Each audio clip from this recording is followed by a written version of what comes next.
guys, this is Jared, aka the Saint of Sins on Xbox Live, coming back at you GameFaceStudio viewers with some NBA 2K13 pre-patch Blacktop gameplay featuring Sub the Gamer and Mideast Beast.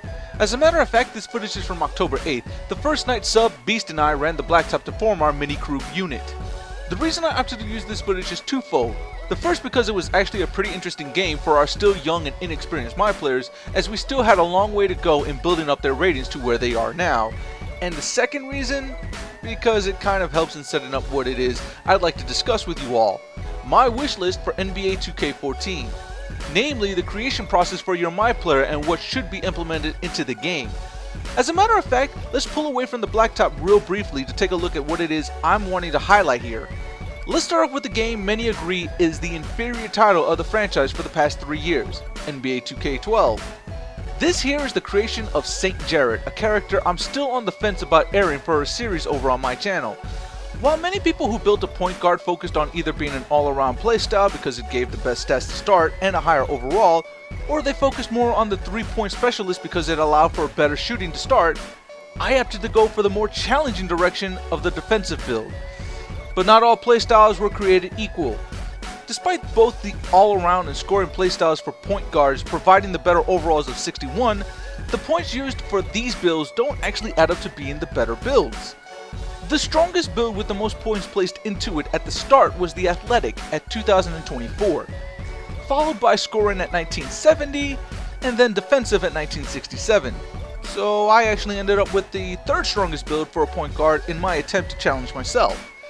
This didn't fully matter for 2K12 as you could purchase upgrades to raise your limits beyond the build's intent, something that I fear isn't in 2K13. But in all honesty, it should be. I know for Blacktop it would absolutely break the game mode as you'd have those who purchase VC just building superstars with 99 ratings in every category, but I think it's only a problem for the game because of the lack of another thing that made 2K12 a better character driven game: abilities. Remember how in 2K12 one of the big changes to the MyPlayer mode was how the game wouldn't just rely upon your ratings? How you would have to grind for multiple seasons to get your player to really flex their muscle with stronger dribble moves or moves to the basket? That's something that should have remained within 2K13, adding to the signature skills.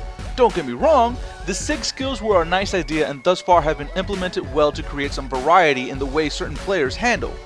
But everyone starts to feel the same, especially on the Blacktop. It's not because the modes are the same, but because the signature skills are the only influencing factor. Active hands and pickpocket rule this game mode, if only for the fact that there is no penalty to spamming your steal. It's not like you'll immediately pick up the ball after a successful steal attempt and end up chucking it like you would in any other game mode. There aren't any fouls for online Blacktop, which only begs the question of why. And there certainly aren't any counters to these signature skills that will prevent you from being the target of multiple turnovers. Not to say 2K13 is bad for these traits alone, but let's be honest here, it certainly puts 2K12 in a better light. Especially when you take into mind that many people can hit shots their builds weren't intended to hit, such as the running hook. Everyone has it, and everyone hits it. It's all based on ratings and whatever signature skills the player may utilize in particular scenarios, such as having a defender guarding them close on their movement. So why were abilities omitted instead of built upon with the addition of signature skills? Or perhaps a better question is, why weren't signature skills built with abilities kept in mind? Again, most of the complaints levied against 2K12 were more core issues of the gameplay. Almost nothing was said about the MyPlayer builds being too restrictive, because they weren't, or it taking too long to create a better and stronger MyPlayer, because it didn't. For NBA 2K14, while everyone is seemingly asking for crew's return, I'm asking for the return of abilities. Pairing them up with signature skills would actually make the creation process of your MyPlayer all the more interesting and stretch out the lifespan of the game mode in a positive way. Because as it stands now, most people play just their rookie season, get their championship, and stop playing the mode to focus on other things. And given how well the MyPlayer mode works for the NBA environment, this shouldn't be the case. Hell, with VC, it's only gotten easier and quicker to kill the MyPlayer and MyCareer mode, as you can reach a level 99 overall rating without ever getting beyond Game 5 of your rookie season. And that's kind of the problem crew is going to face in future editions. With the ability to purchase VC or gain it through various other ways relatively quickly, people can still grind out their player without ever playing a game in their season. I mean, just take the gameplay in the background for instance. At this point, I hadn't played a single game of MyCareer because I was always being pulled away to play Blacktop. I already had points placed in certain categories and was sitting on a nice chunk of change that I would eventually dump to gain a 99 standing dunk in one purchase while having a ton of VC left over. And even with the little points I had scattered around, I was already playing well above my own means, but wasn't being rewarded for it. I can't count the number of times I would gauge a pass coming, jump the lane at the right time, and not even tip the ball because of a flailing animation. This suggests that perhaps my ratings weren't right. But what about now, while I sit on a 93 overall and have almost all of my offensive and defensive awarenesses close to maxed out? I still get the same treatment as if my guy had lower ratings. If the game is going to rely so heavily upon signature skills, then perhaps it should also rely upon abilities. At least then, I wouldn't have to build my player up in the same manner that others have with the same signature skills to do the things my style of play doesn't get rewarded for. And that's kind of another thing that will suffer crew mode. If the signature skills remain so highly prevalent that they dictate the flow of gameplay because they're the only determining factors of which to reward players' decisions by, then why bother rolling onto the game mode without storing up the VC necessary to buy the signature skills? At least with abilities, it doesn't fully dictate how you'll play, it only limits you from being the perfect player you hope to achieve. So maybe tweaking signature skills to more accommodate abilities and ratings is necessary as well. Right now, it's a nice deterrent that some signature skills have levels, and obtaining those levels not only have a high VC cost, but also require certain ratings to obtain them. But it doesn't feel like it's enough at the moment. Perhaps it's the way the signature skills work. Let's take a look at Shot Creator for an example.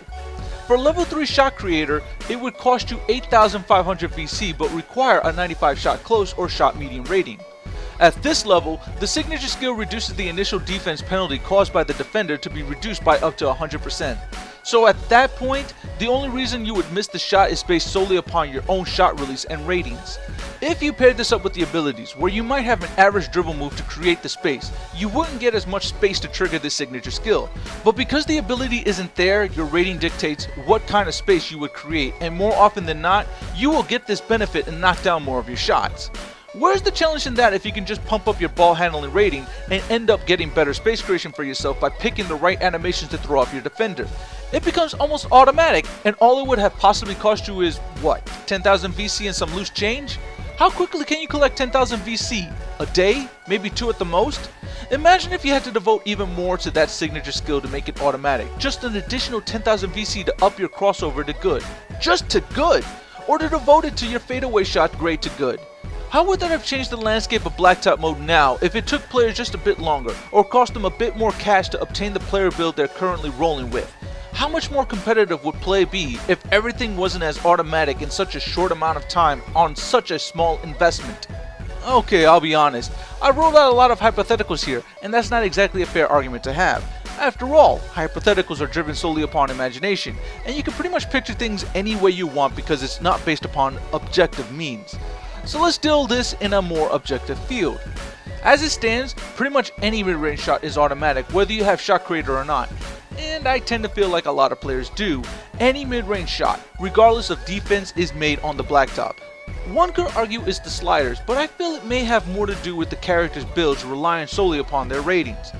Getting into a bit of a spoiler here for my Road to Springfield series, which is my MyCareer series featuring Donnie Baskets that I've started to air on my channel, I'm currently shooting about 70% from the field, and that's with 18 or so games under my belt. Magnify this, I'm shooting well over 85% from the field on Blacktop mode, and well over 60% on Team Up. That's mostly down because I tend to get really bad shot animations inside the paint with some weaker players, but that's besides the point. Why am I shooting so well? In 2K12 for MyPlayer mode, I was shooting closer to 40%, and that was mostly because I needed to invest into some of my abilities to pull off some of the moves I'm getting away with in 2K13 with the same ratings. Perhaps it's a long shot to ask for abilities to return with the success of signature skills, or perhaps it's just not feasible given some playtesting between the two. Whatever the case is, I'd actually be highly welcoming of abilities returning to the creation process. I'd also be very receptive to attribute max raises being purchasable, assuming again that they aren't already. It's just a matter of time to see what 2K Sports can and will deliver. After all, many reports are claiming we'll be getting the next generation of consoles next holiday season, so it's likely that we could get another 2K6 release where the game is just testing out the hardware at the expense of the consumer. Whatever happens, it's at least worth chatting about some of the potential paths to increase the playability of MyCareer mode while still making crew or future Blacktop modes balanced to a large audience of players. After all, the goal of a mode like Crew is to be inviting and provide competition for the creations of people's MyPlayers. It's a break from just running with the already established stars of the NBA and gives people a chance to play to their strengths as they found through MyPlayer or MyCareer mode. Not only that, it opens the doors for multiplayer gameplay to a sports franchise, and it executes it in a much better way than Madden ever could with its Connected Careers mode. This is your creation, based upon your playstyle, and it's open to demonstrating whether or not you have flaws in your game. It shouldn't be easy to become the star player on the Blacktop. Actual time and investment into your player's development should be key here, and the only way to do that is to make sure that people have to think about more than just ratings and what signature skills give them an advantage on the Blacktop in the least amount of time. Just to round things out, if you've been paying attention to the gameplay, you would have noticed that for a while there, we were able to stop the back and forth struggle with better rotations and great ball movement. Unfortunately, that kind of subsided with some bad possessions we stirred up by breaking away from what was working. Had we stuck with the game plan we fell into during that earlier stretch, we probably would have shut the door on these poor kids. After all, they had no idea what they were up against. Hell, I doubt they will ever know what they were up against. A few bad possessions where we broke away from that allowed our opponents to climb back into this game and tie it up at 17 all. But here's the secret to a winning formula. Understand that no one person can nor should carry the team. Good communication on our rotations and smart ball movement to keep the defense off balance is ultimately what helps to win games. Well, at least it did during my time on the pre-patched Blacktop mode. I'll get into that another time.